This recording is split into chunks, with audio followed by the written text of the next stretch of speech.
जय भीम मित्रांनो, इथं असणारे प्रस्थापित हिंदुत्ववादी लोक आपल्या धर्माचा अजेंडा पसरवत असताना हिंदू धर्म किती ग्रेट आहे, त्याची संस्कृती किती ग्रेट आहे या गोष्टीची टिमकी वाजवताना तुम्हाला दिसत असतात। आणि आपण स्वतः बौद्ध असून सुद्धा असे काही शब्दप्रयोग आपल्या डिक्शनरीमध्ये आपण ऍड करतो ज्यामुळे आपण अप्रत्यक्षरित्या किंवा प्रत्यक्षरित्या हिंदू धर्माचं किंवा ब्राह्मणी संस्कृतीचं आचरण करतोय असं वाटतं। त्यामुळं आज आपण सप्तपदी, लाज होम आणि कन्या हे जे शब्द आहेत त्या 3 शब्दांचं खरं तर इंटरलिंकिंग आहे आणि त्याच्यावरच आज आपण इथे चर्चा करणार आहोत। मित्रांनो, ज्या वेळेला बाबासाहेबांनी 22 प्रतिज्ञा दिलेल्या होत्या आपल्याला, त्या आज आपण पाळतो। ज्या वेळेला आपण बौद्ध धर्माची दीक्षा घेतो त्यावेळेला 22 प्रतिज्ञांमधली एक महत्वाची प्रतिज्ञा आपण घेत असतो, ती म्हणजे ब्रह्मा विष्णू महेश यांना मी देव मानणार नाही किंवा त्यांची उपासना करणार नाही। बाबासाहेबांनी ही प्रतिज्ञा देत असताना देव या संकल्पनेला नाकारलेला आहे का? कारण देव ही संकल्पना प्राचीन काळामध्ये ज्या वेळेला अस्तित्वात होती तर त्या देवांना लोकांचं हित करणारी लोक म्हणजे आपल्या समुदायाचं हित करणारी किंवा एक प्रकारचं लीडरशिप करणारी लोक म्हणून ओळखलं जात होतं। म्हणून बाबासाहेबांनी प्राचीन काळात असणारे जे काही लोकांचं हित करू पाहणारे लोक होते त्या देवांना गृहीत धरून असं म्हटलं, देवाच्या बरोबरी करण्याची हे लोक पातळीचे नाहीत। म्हणून बाबासाहेबांनी म्हटलं की ब्रह्मा विष्णू महेश यांना मी देव मानणार नाही आणि त्यांची उपासना करणार नाही। मग तुम्ही म्हणाल की आजचे जे काही देव आहेत त्या देवांना आम्ही मानायचं का? अर्थातच नाही।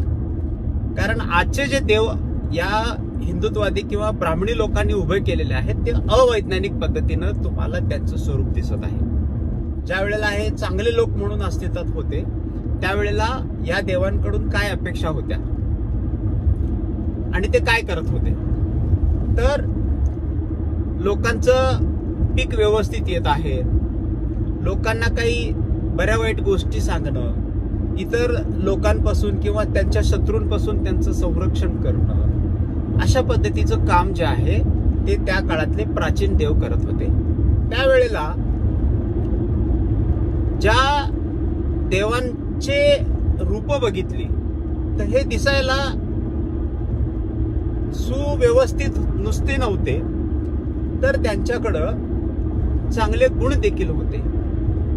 आणि त्यामुळं त्या काळात एक प्रथा अशी होती की संतान प्राप्ती करून घेण्यासाठी, हे बाबासाहेबांच्या रिव्हॉल्युशन अँड काउंटर रिव्हॉल्युशन मधले संदर्भ आपण देतो आहे, तर ती प्रथा अशी होती की आम्हाला जी संतान प्राप्ती होणारी आहे ती देवांसारखी सद्गुणे निघावी आणि त्यामुळं ज्या स्त्रिया होत्या या स्त्रिया या देवांना बहाल केल्या जायच्या आणि संतती प्राप्ती होण्यासाठी त्यांना विनंती केली जायची त्या देवांना। हळूहळू या देव लोकांना चटक लागली आणि अशा पद्धतीचा संतान बहाल करण्याचा जो लोकांची पूर्वीची जी इच्छा होती ती आता देवांची सुद्धा इच्छा झाली। म्हणजे जर एखाद्या स्त्रीचं किंवा एखाद्या मुलीचं लग्न व्हायचं असेल तर तिच्यावरती हक्क अधिकार तिच्या नवीन येणाऱ्या किंवा तिच्या होऊ घातलेल्या पतीचा येण्यापूर्वी हे आम्हाला हक्क अधिकार आहेत असं सांगू लागली। म्हणजेच तिच्यासोबत संबंध करण्याचा हक्क अधिकार हा देवांचा आहे अशा पद्धतीचा हक्क अधिकार ती सांगू लागली. म्हणजे देवाच्या परवानगीशिवाय अशा पद्धतीचे विवाह होणं हे अमान्य केलं गेलं देवांकडून. आणि म्हणून एक विशिष्ट प्रकारचा होम केला जायचा, एक विशिष्ट प्रकारचा विधी केला जायचा, आणि तो विधी म्हणजे लाज होम. पण हा विधी ज्या हक्क अधिकारासाठी ही देवलोक आपला मेसेज देत आहेत लोकांना की इथं असलेल्या स्त्रियांवरती किंवा इथं असलेल्या विवाहास पात्र झालेल्या मुलींवरती तिच्या पतीच्या अगोदर आम्हा देव लोकांचा हक्क अधिकार आहे, हे सांगत असताना हा विधी जो केला जात होता त्याच्यामध्ये काय होतं हे आपण जाणू शकता. मग अशी जी मुलगी आहे जिचं लग्न व्हायचं आहे त्या मुलीला एक शोभवंत वस्तू प्रमाणे नटवलं जायचं किंवा सजवलं जायचं. त्या मुलीला कन्या असं म्हटलं जात होतं. सप्तपदीचा काय अर्थ आहे हे पण आपण लक्षात घेऊया. आजकाल सिनेमामध्ये पिक्चरमध्ये लग्नाच्या वेळेला जे फेरे घेतले जातात ते 7 फेरे, त्याला सप्तपदी म्हटलं जातं. पण खरं बघितलं तर सप्तपदी म्हणजे 7 पावलं. आता 7 पावलांचा आणि तिथं होणाऱ्या विवाहाच्या विधीचा काय संबंध आहे?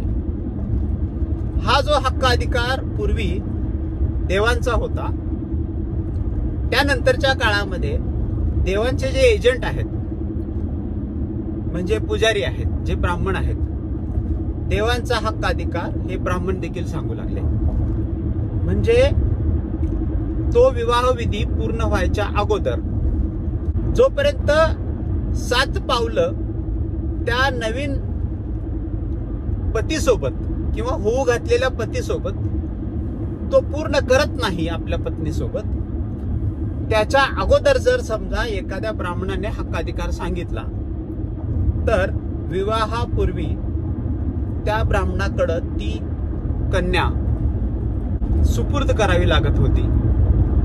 पण नियम असा देखील होता की 7 पावलं जी टाकलेली आहेत त्या मुलीसोबत 7 पावलानंतर मात्र ब्राह्मणाचा हक्क अधिकार त्या मुलीसोबत नसणार आहे. तर हा असा जो अर्थ आहे सप्तपदी, लाज होम आणि कन्या, 3 शब्दांचं जे इंटरलिंकिंग आहे त्या संदर्भात आपण आपल्या चॅनलवरती चर्चा केलेली आहे. माझी खात्री आहे डॉक्टर बाबासाहेब आंबेडकरांच्या रायटिंग अँड स्पीचेस वरतीच आपण आधारलेले व्हिडिओज बनवत असतो मित्रांनो. कुठल्याही गोष्टी आपण आपल्या मनाची सांगत नाही.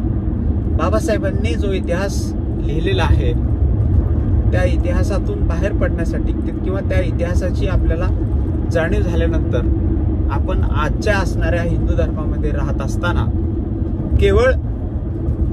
केवळ अस्पृश्य मानल्या गेलेल्या किंवा मागास मानल्या गेलेल्या व्यक्तींनीच तो धर्म सोडणं अपेक्षित आहे का? तर नाही.